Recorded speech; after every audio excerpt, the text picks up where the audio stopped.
বলে যে সে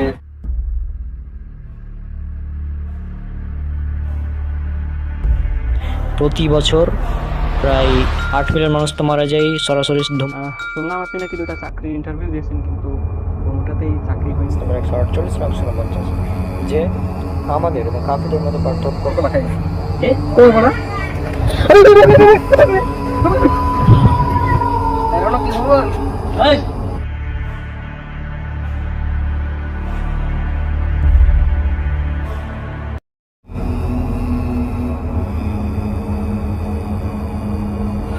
আমি কথা বললাম তো বিকালে রাখুন। দেখি তাহলে হ্যাঁ বিকেলে তাহলে যাই দেখো আমার জানাবে কি হবে। তুই আর ঠিকানাটা আমাকে মেসেঞ্জারে পাঠিয়ে দিস। আচ্ছা ঠিক আছে আমি দিয়ে দিচ্ছি মেসেঞ্জারে, সমস্যা নেই। আচ্ছা ঠিক আছে, আমি তো খারাপ করে মানে ব্যবহার করি। হ্যাঁ হ্যাঁ হ্যাঁ সমস্যা নেই, আমি বুঝতে পারছি তোমার মাথার মধ্যে অনেক ই আচ্ছা ঠিক আছে, আমার সঙ্গে বিকালে দেখা করে কাল সকালে তোর বাড়ি যাবো, তখন কথা হবে। আচ্ছা ঠিক আছে ঠিক আছে মানে ঘটনাগুলো যা হবে আমি তোকে ওখানে দিয়ে দেবো। আচ্ছা ঠিক আছে ঠিক আছে চল তাহলে এখন। চলো অনেকদিন থেকে কথা হয়নি। ঠিক আছে।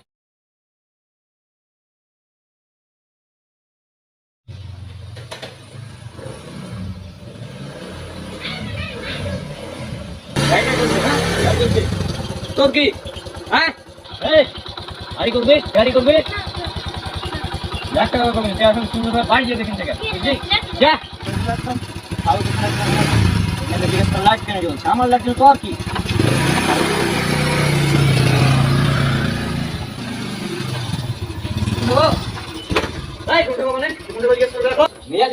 সাহার রনকের চাচাতো ভাই। তুই কি জিজ্ঞেস করলি কেন? যার নামে যাবি তুই আমার সাথে? যার নামে যাবে তুমি নামাজ কালাম পড়ো না, মানুষ তো ঝগড়া বিবাদ করো, হ্যাঁ সবসময় উল্টা পাল্টা কাজ করো, তুমি যার নামে কে যাবে?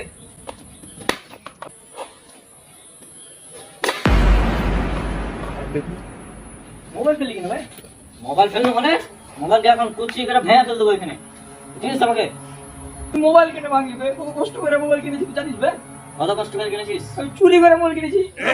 চুরি করা কত বড় পাপ জানিস? চুরি করে আমার পাপ কেন? চুরি তো সবাই করে, এটা আমার পাপ হলো নাকি? চুরি নাকি সবাই করে? তুই কি গাঞ্জা খেয়ে আসছিস নাকি রে ভাই? হ্যাঁ নেশা টেশা করে আসছিস? গাঞ্জা তখন সবাই এটা বানিয়ে সারা নাকি গাঞ্জা দিয়া? এ ভাই পাগল কি আমি হয়ে গেছি না এই হয়ে গেছি? আমাদের পাগল মানছি। আচ্ছা যাই, তুই যেহেতু চুরি করিস গাঞ্জা টাঞ্জা খাস, ঠিক আছে চল একসাথে জাহান্ন হয়ে যাবো। আমি যাবো না, তুমি যাবো না। এই থাম থাম এই শোনা থাম, গুরুত্বপূর্ণ কথা আছে শোন, তুই এখানে এই তোর ফোন তো ভাঙলাম। হ্যাঁ আর তুই যেহেতু চুরির টাকা কি হয়েছে বলো? এই কি হয়েছে মানে? তুই এখানে কেন? তুই এখানে তোকেই তো বুঝছি না, মাহিন না তুই? তোকেই তো বুঝছি না। কালকে তোমাকে পাঠাবো। কালকে পাঠালি তো ওই জন্য তো তোকে তো আজ তোকে আবে, আবে থাম, শোন শুনে যা আগে, মন করে নাই শুনতে মেজাজ খারাপ করিস না। এমনি মেজাজ খারাপ হয়ে গেছে থেকে আর তোর আরো মেজাজ খারাপ যাবো বের কাছে। যাই মানে শোন শোন তুই দাঁড়া, তোর সাথে পরে কথা আছে। হ্যাঁ তুই শোন, কি হয়েছে? তুই মানে তোর হারাম তোর বন্ধুর কাছে আমাকে পাঠাচ্ছিলি কেন? কেন হারাম কর মানে কি হয়েছে আবার? জানিস তোর বন্ধু কত বড় হারাম কর? কেন ওই তো নামাজ যখন সব কিছু পড়ে তো নামাজ যেটা পড়লে তোকে দিনদার হয়ে যায় নাকি? কি হয়েছে নাকি? যে ছেলে কি মানে ব্যবস্থা তো ভালোই নাকি? ব্যবসা ভালো? আর ব্যবসা ভালো? আরে ব্যবসা ভালো, তোর মুখ কাজ শেষ করে দেবো। কি হয়েছে তুমি বলো, তাহলে আমি জানি না তো। জানিস না? না, বলো। তুই তোর বন্ধু সম্পর্কে জানিস না, আর আমার বাড়িতে দিয়েছিস। না আমি শুনেছিলাম আর কি, ওই তো বলেছিল ভালো, এখন আমি তো ওর কাছে যাইনি আর কি। ভালো তাহলে শোন কি হয়েছিল কাল। হ্যাঁ বলো।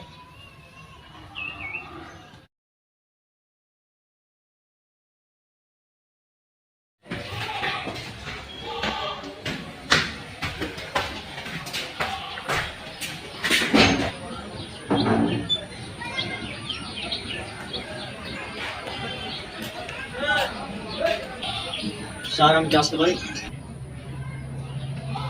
হ্যাঁ আসেন ভাই। স্যার আমি কি হ্যাঁ বসেন বসেন, চেয়ারে বসেন। তো আমি শুনলাম নাকি আপনাদের এখানে জব? হ্যাঁ জব হবে। আপনাকে কি মাইন্ডে পাঠাচ্ছে নাকি? হ্যাঁ মাহিন আমার কাছে ছোট ভাই আর কি। ও আচ্ছা, হ্যাঁ আমাকে ফোন দিয়েছিল ভাই। আচ্ছা হ্যাঁ তো আমাদের এখানে আপনার কাজ করতে পারবেন তো নাকি? হ্যাঁ পারবো, সমস্যা নেই। আপনাদের প্রোডাক্টগুলো বলেন কি প্রোডাক্ট ধরেন আপনাকে তো দেখে বুঝে বুঝে লাগছে অবশ্য। এখন ধরেন আমাদের সিগারেটের একটা মানে প্রোডাক্ট আছে, মানে বিভিন্ন সিগারেটের ওগুলো রেটে দিতে হয়। আর একটা প্রোডাক্ট হচ্ছে আপনার এই যে বিভিন্ন আরসি টারসি আর কি, এই যে কোকা কোলা ধরেন, ঠান্ডা ঠান্ডা এসে আমি অনেকগুলো আছে আইটেম আছে। তারপরে ধরেন ওর সাথে থাকবে আপনার পেপসুডেন্ট, আরও বিভিন্ন ধরেন এই জাতীয় জিনিসপত্র আছে, মানে এগুলো আপনাকে ইয়া দিতে হবে, ডেলিভারি দিতে হবে আর কি। আচ্ছা আর কি? এগুলো থাকবে আপনার এখন আপনি মানে কোনটা নিতে চাচ্ছেন, সিগারেটটা নেবেন নাকি কোকা কোলা? আরো ধরেন বিভিন্ন আইটেম আছে, আপনাকে ফোন থেকে দেখাই, আপনাকে দেখাচ্ছি তখন। এই কি প্রোডাক্ট দেখাবি তুই? কোম্পানির বস? তুই কোম্পানির বস? হ্যাঁ, চশমা বললে তো বস হয়ে যায়। আপনি কি ভাই, কি হয়েছে? কি হয়েছে মানে বুঝতে পারিস না? দেখা তো লাগার। আপনি তো রাখছেন কিনা আমি বুঝলাম না। এই হঠাৎ তোর কোম্পানির মালিক কে বল? আমি কি বললাম? কি বললি মানে বুঝতে পারিস আমি না? আপাতত এখানে বস, আমি কি সমস্যা আমাকে বলেন এখন। বসেন, বসেন, আপনি বসেন। তবে তুই আমাকে কি বস? তুই বস এখানে, তুই বস। ভাই আপনার সমস্যা কি?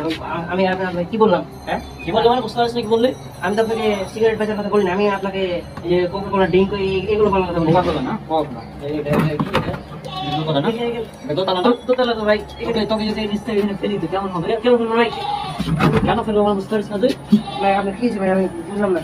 তুই বাংলাদেশে থাকিস না কোথায় থাকিস? হঠাৎ আমি তো বাংলাদেশে আছি, হঠাৎ আপনার কি হলো? মনে নাই কি হলো? তুই জানিস না কোকা কোলা ইসরায়েলের পণ্য? ইসরায়েল কোন আপনাকে কি বললো এটা?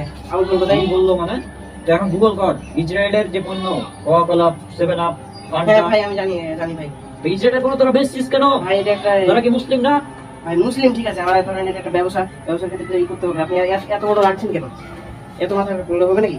মাথা খারাপ হয়ে তোর তোর টেবিল তো বেশি ভাই কিন্তু তোকেও ভাই আপনি শোন তোকে এখন আমি এখানে জবাই করবো, জবাই করে ওই রক্তগুলো তোর বোতলে প্যাকেটজাত করবো, দেখো আমি আমি আমি আমি কিন্তু পুলিশে ফোন করব। পুলিশে ফোন দিবি? পুলিশ কেন? তো 14 গোষ্ঠী গালি আয়, সবাই মেরে মেরে ফেলে দেবো আমি আজ। ভাই ছাড়েন, আপনি ভালো ছাড়েন, আপনি করবেন না তো, চাকরি করবেন না, ঠিক আছে? ভালো করে বললেই যাও ভাই। চাকরি কি তোর কোম্পানিকে আমি ধ্বংস করে দেবো একদম। কোকা ইসরায়েলের পণ্য বেচিস? হ্যাঁ ভাই আপনি চলেন, তাই কোথায় যাবো? তুই বস এখানে বস। এখানে আসেন, এখানে আসেন। কোনো কথা হবে না, আগে আমার কথা জবাব দে। তোরা ইসরায়েলের পণ্য বেচা বন্ধ করবি কিনা বল। বন্ধ করবো, আপনি ভালো করে বসেন, বসেন, আপনার সাথে বসে কথা বলতে হবে। শুনুন, আসেন, ঠিক আছে, ঠিক আছে, বসেন, বসেন, আপনি বসেন, যা বসে কি করবি? বসেন, আপনি বসেন। এই পাঠান একটা স্প্রাইট গেলে তো ফ্রি থেকে ঠান্ডা ঠান্ডা। কি কি আসবে? ঠান্ডা আপনার স্প্রাইট না স্প্রাইট। ভাই। এর বুঝলি? হ্যাঁ ওই হচ্ছে সিগারেট বিক্রি করে, ঠিক আছে? সিগারেট টান সবাই বিক্রি করে, সবাই বিক্রি করে, কিন্তু এই ইসরায়েলের পণ্য কোকা কোলা এগুলো বিক্রি করে না। ওরা এগুলো আমাকে দিয়ে বিক্রি করবে। আমি তো আমি জানতাম তো না, যাবো। আমি তো জানতাম না, আমি এখন ওর নাম্বার ব্লকে দেবো। আবে আর নাম্বার ব্লক কি করবি? ওর আগে হ্যাঁ, ওর কোম্পানি বন্ধ কোম্পানি করতে বন্ধ হবে। করবো। আর কোম্পানি বন্ধ না করলে তোকে এখানে পুঁতে ফেলে দেবো। আমি আমার কোম্পানি বন্ধ করার ব্যবস্থা করছি, এই যে ওর নাম্বার ব্লকে দিচ্ছি। ওকে, আর কোম্পানিও ইনশাল্লাহ আর কোম্পানি তো বন্ধ হবে। বন্ধ করে দেবো। তবে তার আগে তুই যে আমাকে, আমার মেজাজ খারাপ হয়েছিল, তার উপরে তুই আমাকে তোর আমি তো তোমার ভালো লাগে বলে করেছিলাম। আমি কালকের মধ্যে সব উঠিয়ে দেবো। কালকে আমাদের উঠাবি, তো তোকে আমি আজকের মধ্যে হাসপাতালে পাঠার ব্যবস্থা করছি। আইন তো পারলে আলো ভাই। তুই না, তুই ফোন কি চুরি করে কিনেছিলি না? তো এই যে চুরি করে কিনেছিলি? চুরি করে স্বাভাবিক একটা কাজ। স্বাভাবিক, তুই এখানে এখানে কথা আছে। চুরি করে ফোন কিনেছিলি না? স্বাভাবিক বিষয়, স্বাভাবিক বিষয়। লে এখন ফোন মুখে বল। ফোন চুরি করে কিনিস না? স্বাভাবিক একটা বিষয়। চুরি করা নাকি স্বাভাবিক? তো চুরি করা আজ বাইরে, চুরি করা স্বাভাবিক বিষয় না। চুরি চুরি করিস, চুরি করা ফোন কিনিস, যাদব কোথাকার। চুরি করা ফোন কিনে আরা, এদের কারণে মেজাজ খারাপ হয়ে যায়। রনক গেলে এখন কিছু করার নাই, ওকে দিয়ে তো খুব বিপদে পড়ে গেলাম। কি যে করবো, কি করবো, তাই তো। আরে রাবিত, কি খবর? কোনটা যাবে? কোনটা যাবে? ওই দাঁড়া দাঁড়া, যায় না, ওই কিন্তু হেভি রেগে আছে, মারিয়ে দিবি, বুঝলে কি? আমি আগে মোসাফির ভাইকে ফোন দিই।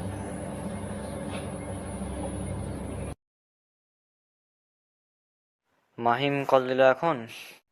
মোসাব্বিরুল ইসলাম রওনাক এখানে তিনি সবচেয়ে গুরুত্বপূর্ণ চরিত্রের ভূমিকা পালন করেছেন। আচ্ছা, দেখি কি বলে। হ্যাঁ, আসসালামু আলাইকুম মাহিম। আসসালামু আলাইকুম, কি অবস্থা ভাই? ওয়ালাইকুম আসসালাম। এই তো ভালো আছি আলহামদুলিল্লাহ, আপনি কেমন আছেন? আমি তো আছি ভালো, আলহামদুলিল্লাহ। বলো কি খবর তোমার? ও কথা হলো, রনক গেলে তো খুব বিপদে আছি আমরা। রৌনক আবার কি করলো নাকি? ওই তো আপনার প্রচুর মাথা গরম করছে আর সবার সাথে খারাপ ব্যবহার করছে। আচ্ছা, এই ব্যাপার। মানে যাকে পাইছে তাকে মারতে লাগছে আর কি। তো এটার একটা ব্যবস্থা করতে তুলছি আপনাকে। আচ্ছা, যা শুনলাম তবে অবস্থা তো ভয়াবহ। তাহলে তুমি একটু ওকে দেখো, ওই জন্য কাউকে মারামারি না করে, জাস্ট একটু দেখো। তুমি একটু দেখো, আমি হচ্ছে আমার কাজে একটু ছিলাম বাইরে, বাড়ির বাইরে আছি। তো তুমি দেখো ওকে, আমি জাস্ট আসছি কিছুক্ষণ পর। আসেন তাহলে। আচ্ছা, আমাকে কখন আসতে হবে তুমি বলো তো? চলে আসেন, এখন পাবেন আমাকে। ওকে এখন পাবো? আচ্ছা ঠিক আছে, তাহলে আমি এখনই আসছি। এই যে আমি একটু বাইরে আছি, এই রাস্তায় ছিলাম, আমি এই যে হাঁটতে লাগলাম, হ্যাঁ। আমি আসছি, ওয়েট করো। ওকে এখন পাবো? আচ্ছা ঠিক আছে, তাহলে আমি এখনই আসছি। এই যে আমি একটু বাইরে আছি, এই রাস্তায় ছিলাম, আমি এই যে হাঁটতে লাগলাম, হ্যাঁ। আমি আসছি, ওয়েট করো, আচ্ছা, আসছি। রাবিত কোনটা হলো? তুই শেষ করে দেবে, যাই ওখানে যাই।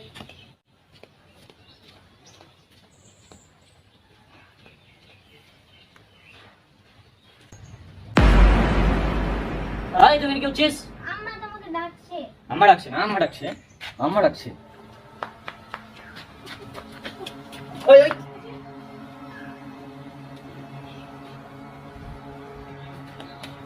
এই রমা, ছেড়ে দাও। ছেড়ে দেবো?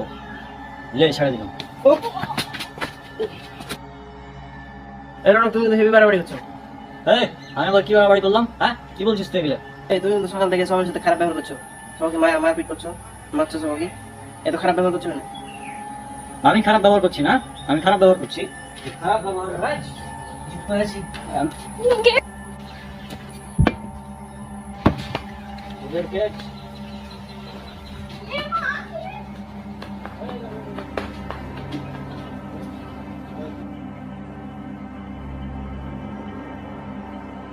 আচ্ছা মাইন্ড তো ওখানে দাঁড়া, রাজু তুই নে। আচ্ছা রমত বলো কি ব্যাপার তোমার? ভাই আপনি তো রাগার এই কারণটা কি আগে বলো, মানে আমি তো বুঝলাম না। আমি এখানেই দেখলাম যে তোমাদের টিকিট মারছিলে, এর কারণটা কি?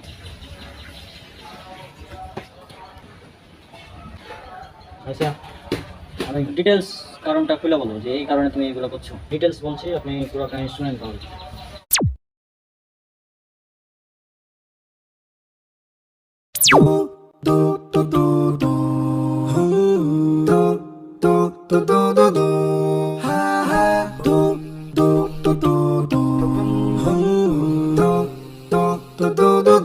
আমির, একটা জিনিস দেখতে আসো।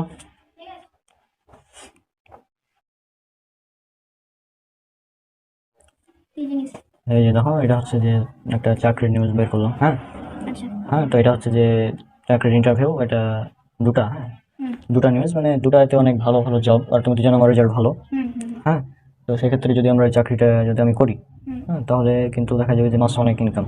ও, তো আমি ইন্টারভিউ দিতে যাবো আগামীকাল, হুম। তখন দেখা যাক কি হয়।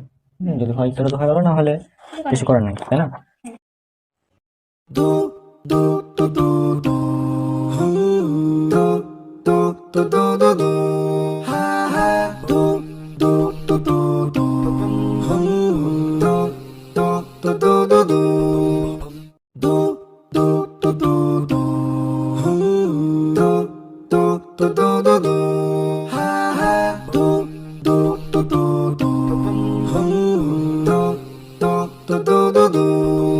রাবেত,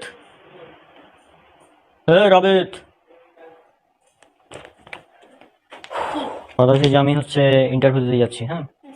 তো দোয়া করো, দেখা যাক কি হয়। হুম। ভালো করে হ্যাঁ, ইন্টারভিউ। আর আমি যাচ্ছি, গেটটা লাগিয়ে দেবে, ঠিক আছে? আচ্ছা ঠিক আছে। আচ্ছা রনক, এখানে তো অনেক গরম, মানে চলো আমরা বাসায় যাই নাকি? বাসায় চলো, আমি বিষয়টা দেখছি। আচ্ছা চলুন, বাসায় চলুন তাহলে, ওখানে গিয়ে কথা বলি।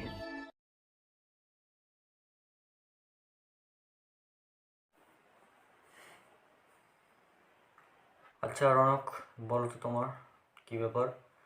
ইন্টারভিউ দিতে গেলে তারপরে তোমার কি হলো? ইন্টারভিউ দিলাম, সেখানে তারা বললো যে, তারপর বলছে যে যে আমাদের অফিসে আসলে যারা দাড়ি রাখে তাদেরকে চাকরি দেওয়া হয় না। তো আমার মুখে দাঁড়িয়ে আছে, এই জন্য আমাকে চাকরিতে নিল না। কথা হচ্ছে আমাদের অফিসে দাঁড়িয়ে থাকলে চাকরি দেয় না, চাকরি তো নেওয়া হয় না। আপনি যদি চাকরি করতে যান তো সেভ করে আসতে পারেন। বললো যারা মুখে দাঁড়িয়ে রাখে তাদেরকে আমরা জবে নিই না, এই জন্য আমাকে চাকরিতে নেওয়া হলো না। আচ্ছা, মানে তুমি ইন্টারভিউ দিতে গেলা, সেখানে তোমার দাড়ি রাখছো, এই জন্য তোমাকে চাকরি দেওয়া হলো না, তাই তো? মানে দাড়ির কারণে তোমাকে চাকরি দেওয়া হলো না? মানে কি একটা অবস্থা! মানে আমি একটা জিনিস বুঝি না, এই কোম্পানিগুলো এরকম কেন করে? আমার এই দাড়ি একটা মাছিরও ক্ষতি করতে পারবে না, তো যেখানে একটা দাড়ি কোনো মাছিরও ক্ষতি করতে পারবে না, তো সেই দাড়ি রাখার কারণে কেন এই কোম্পানিগুলো মানে কাউকে মানুষকে জব দেয় না? বুঝলাম না, আজীব ব্যাপার। রাসূল সাল্লাল্লাহু আলাইহি ওয়াসাল্লাম বলছেন তোমরা দাড়ি লম্বা করো, গোঁফকে ছোট করো, কিন্তু এই দাড়ি মানে রাখার কারণে চাকরি দিচ্ছে না সমাজে। কি একটা অবস্থা ভাই! আমি তো একটা জিনিস কিছুতে বুঝলাম না, যে দাড়ি রাখার কারণে কেন আমাকে চাকরিতে নিল না। মানে এটা কি কোনো লজিক হলো? আজীব ব্যাপার। আর আমাদের সমাজে একটি ভুল ধারণা প্রচলিত আছে, যে অনেকে বলে যে দাড়ি রাখা এটা হচ্ছে সুন্নাত, এটা ফরজ নয় বা ওয়াজিব নয়। এটা অনেকে মনে করে, এটা সম্পূর্ণ ভুল ধারণা। দাড়ি রাখা এটা হচ্ছে ফরজ, দাড়ি রাখা হচ্ছে ফরজ। চার মাযহাবের ঐক্যমতে দাড়ি রাখা হচ্ছে ফরজ বা ওয়াজিব। হ্যাঁ, এখন দাড়ি রাখা যেহেতু ফরজ বা ওয়াজিব, সুতরাং দাড়ি রাখতেই হবে, এতে কোনো ছাড় নেই, দাড়ি রাখতেই হবে। আর সহিহ বুখারীর 5892 নম্বর হাদিসে যেটা উল্লেখ করা আছে যে ইবনে উমর রাদিয়াল্লাহু আনহু যখন হজে যেতেন বা উমরায় যেতেন, তখন দাড়ি এভাবে ধরে এক মুষ্টির নিচে যতটুকু থাকতো সেটুকু কেটে ফেলতেন, অর্থাৎ এক মুষ্টি পরিমাণ দাড়ি প্রত্যেকে রাখতেন। অর্থাৎ আমরা বলতে পারি যে এক মুষ্টি পর্যন্ত দাড়ি রাখা হচ্ছে ওয়াজিব। বাকিটা আমরা পরে দেখব, দাড়ি কত লম্বা করতে হবে কি না করতে হবে সেটা আমরা পরে। তবে এক মুষ্টি পর্যন্ত দাড়ি রাখা এটা হচ্ছে ওয়াজিব, এটা রাখতেই হবে, এতে কোনো ছাড় নেই। হ্যাঁ, অবশ্যই আমাদের দাড়ি রাখা তো ফরজ, কিন্তু সমাজে প্রচলিত আছে যে দাড়ি রাখা সুন্নাত। এটা অনেক প্রচলিত ভুল ধারণা। আর আমাদের প্রিয় শায়েখ ডক্টর খন্দকার আবদুল্লাহ জাহাঙ্গীর রহমাহুল্লাহ, তিনি কিন্তু বলতেন যে রাসূল সাল্লাল্লাহু আলাইহি ওয়াসাল্লাম দাড়ি রেখেছেন, এই জন্য দাড়ি রাখা হচ্ছে সুন্নাত। তিনি দাড়ি রাখতে আদেশ করেছেন, এই জন্য হচ্ছে দাড়ি রাখা ওয়াজিব। এবং তিনি দাড়ি কাটতে নিষেধ করেছেন, এই জন্য হচ্ছে দাড়ি কাটা হারাম। মূলত দাড়ি রাসূলুল্লাহ সাল্লাল্লাহু আলাইহি ওয়াসাল্লাম রেখেছেন, তাই রাখা সুন্নত। দাড়ি রাসূলুল্লাহ সাল্লাল্লাহু আলাইহি ওয়াসাল্লাম রাখতে নির্দেশ দিয়েছেন, তাই দাড়ি রাখা ওয়াজিব। এই সিম্পল বিষয়টা মানুষ বুঝে না। আর আমি যখন এই বক্তব্য প্রথম শুনি, তারপর থেকে আমি দাড়ি রাখা শুরু করি। আমরা দোয়া করি আল্লাহ সুবহানাহু ওয়া তাআলা আমাদের শেখ ডক্টর খন্দকার আবদুল্লাহ জাহাঙ্গীর রহমাহুল্লাহকে জান্নাতুল ফেরদাউস দান করুন, আমিন। আমিন। আচ্ছা, তারপর কী হলো বলো তো? পরের দিন মানে 27 জুন আমি গেলাম আরেকটি ইন্টারভিউ দেওয়ার জন্য। তো সেখানে আমি তাদের সাথে প্রথমে ভালোই কথা হলো, তারপর বলছে যে আপনার চাকরি কনফার্ম 90% ওকে, কিন্তু আপনাকে একটা কাজ করতে হবে, সেটা হচ্ছে আমাদেরকে 10 লক্ষ টাকা দিতে হবে, তাহলে আপনার চাকরি কনফার্ম। 10 লক্ষ টাকা আপনাকে দিতে হবে, তাহলে আপনার চাকরি কনফার্ম। আপনি হয়তো 20 লক্ষ বলতাম, কিন্তু আপনাকে দেখে মনে হলো আপনি অনেক ট্যালেন্টেড, সেজন্য 10 লক্ষতেই আমরা রেখে দিচ্ছি। মানে তারা আমার কাছে 10 লক্ষ টাকা ঘুষ চাচ্ছে। 10 লক্ষ টাকা ঘুষ! হ্যাঁ, 10 লক্ষ টাকা ঘুষ। আর আপনি বলেন এই 10 লক্ষ টাকা ঘুষের বিনিময়ে কীভাবে আমি চাকরিতে জয়েন করি? আর 10 লক্ষ টাকা দেওয়া সম্ভব না। মানে কি হয়েছে সমাজের অবস্থা গো! 10 লক্ষ টাকা এখানে আছে ভাই, তাহলে লেখাপড়া করার কি প্রয়োজন? যদি 10 লক্ষ টাকা ঘুষ দিয়ে আমাকে চাকরি নিতে হয়, তাহলে লেখাপড়া করার কি কোনো প্রয়োজন আছে? প্রয়োজন নাই তো। এভাবে যদি এগুলো চলতে থাকে, 10 লক্ষ টাকা ঘুষ বা 1 লক্ষ টাকা ঘুষ বা 20 লক্ষ টাকা ঘুষ, এই যে ঘুষ, এই ঘুষ যদি চলতে থাকে সমাজে, তাহলে তো আমার এবং তোমার মতো যারা যুবক রয়েছে তারা তো লেখাপড়া একদম ছেড়ে দেবে। লেখাপড়া ছেড়ে দিয়ে তখন জাস্ট বলবে যে কী দরকার লেখাপড়া করার, কোনো প্রয়োজন নেই। যেহেতু 10 লক্ষ টাকা ঘুষ লাগবে, টাকা দিয়ে দেবো, চাকরি হয়ে যাবে, পড়াশোনার তো কোনো প্রয়োজন নেই। তুমি যে বলেছো যে ঘুষকে আল্লাহ সুবহানাহু ওয়া তাআলা হারাম করেছেন, এটা আছে পবিত্র কোরআনে সূরা বাকারা সূরা নম্বর 2 আয়াত নম্বর 188। এখানে উল্লেখ করা হচ্ছে যে আল্লাহ সুবহানাহু ওয়া তাআলা তিনি বলছেন, তোমরা একে অন্যের সম্পদ অন্যায়ভাবে ভক্ষণ করো না। এটা এই আয়াতের ব্যাখ্যায় অনেকে বলেছেন যে এটা ঘুষ সম্পর্কে বলা হয়েছে। তো এখানে ঘুষ সম্পর্কে বলা হয়েছে, আরও অনেক হাদিস রয়েছে মিসকাতে, তারপর বিভিন্ন জায়গাতে রয়েছে যে ঘুষ আদান প্রদানকারীর উপর লানত, সো আরও অনেক হাদিস এরকম রয়েছে। ঘুষ হচ্ছে এক ধরনের জুলুম, এই ঘুষ এটা হচ্ছে এক ধরনের জুলুম, হ্যাঁ, এক ধরনের অন্যায়, অনৈতিক কাজ। কেন? আমি পড়াশোনা করেছি, আমার রেজাল্ট ভালো, এখন আমাকে কিছু টাকা না দিলে নাকি চাকরি হবে না, জব হবে না? আজীব ব্যাপার। হ্যাঁ, আসলে মানুষ এই ঘুষকে অনেকটাই হালাল মনে করে নিয়েছে। আচ্ছা, এরপর বলো কি হলো তোমার বিয়ে কেন ক্যান্সেল হলো, আমাকে বিষয়টা একটু বলো। তো আমার বিয়ে ক্যান্সেল যেভাবে হলো সেটা হচ্ছে যে আমি তো এলাম এসে সব সার্টিফিকেটগুলো জ্বালিয়ে ফেললাম। আমাদের হচ্ছে একমাত্র বোন, তো আমরা তো চাইবোই যে আমাদের বোন ভালো জায়গায় যাক, ভালো থাকুক। আপনি এখনো বেকার, চাকরি করেন না, আর এদিকে আমাদের বোনের জন্য আসলে অনেক ভালো একটা সম্বন্ধ আসছে। ছেলে আমেরিকায় থাকে, মাসে 10 লাখ টাকা ইনকাম। তো অবশ্যই বুঝতে পারছেন আমি আসলে কি বোঝাতে চাচ্ছি, যেহেতু এটা একটা বেটার অপশন। আশা করি আপনি বুঝবেন। আপনার জন্য শুভকামনা রইলো, আপনি ভবিষ্যতে অনেক ভালো কিছু করেন।